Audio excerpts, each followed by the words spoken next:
একটি ইসলামী দল প্রথমবারের মতো একটি হিন্দু প্রার্থীকে জাতীয় নির্বাচনে মনোনয়ন দিয়েছে। দল আমিরের নির্দেশে মুসলিমরা কি কল্যাণ রাষ্ট্র গঠনের জন্য হিন্দু প্রার্থীকে ভোট দিয়ে পারবে? হিন্দুকে ভোট দেওয়া জায়েজ না, হিন্দুকে ভোট দেওয়া জায়েজ নাই, হিন্দুকে ভোট দেওয়া জায়েজ নেই। হিন্দু না, কোনো কাফেরকে ভোট দেওয়া ইমানদারের জন্য জায়েজ নেই। আর ভোট কিসে দিচ্ছেন, কিসের উপর দিচ্ছেন? গোড়াই নাই, আকার দিবেন কোত্থেকে? তার আপনি যদুর প্রশ্ন ওদের উত্তর দিলাম তো জায়েজ নেই, এবার বাকিটা আবার বুঝবেন। এমনিতেই আমরা এই সমস্ত ভোট থেকে কোনো উপকৃত হই না। আমরা কি করে দূরে থাকি, কারণ এগুলি আমাদের কোনো উপকার আসে না। আউযুবিল্লাহ। এগুলি ভোট দেওয়ার অর্থ হচ্ছে আপনি কিসে প্রমোট করতেছেন? কুফুরিকে প্রমোট করতেছেন। আপনার বোঝা উচিত এদেশের মানুষের অন্তরের ভিতরে রন্ধে রন্ধে কুফুরি ঢুকে আছে, শিরিক ঢুকে আছে, আর আপনি এদের প্রমোট করতেছেন কি জন্য? আপনি সরাসরি বিরোধিতা করবেন। যারা যারা ইমানের কথা বলো, ইসলামের কথা বলো, তাদের ভোট দিব না। আর আপনি যে অন্যায় করছেন এই জন্য ভোট পাবেন না, দেখি এর প্রতি সোজা হইব। 8% ভোটের জন্য আপনি ইমান বিক্রি করে দিবেন? কোন কথা এটা? আউযুবিল্লাহ।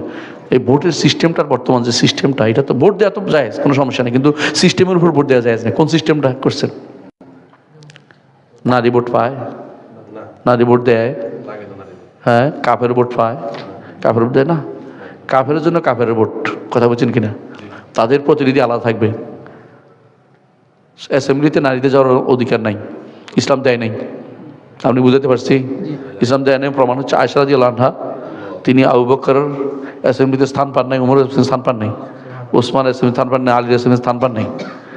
আয়েশা রাদিয়াল্লাহু আনহা ছিলেন উম্মতের মধ্যে যার অবদান যত বেশি, তিনি হচ্ছেন আয়েশা রাদিয়াল্লাহু আনহা।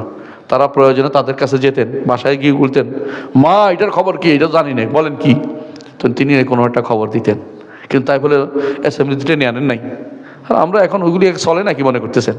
মানে আপনার অন্তরের মধ্যে ইমানও এখন ঠিক নেই, কথা বুঝেন কিনা? যারা মনে করেন এখন কি আর নারীর ঘর রাখতে হয় নাকি, তারা এখন ইমান ঠিক নেই এখনো।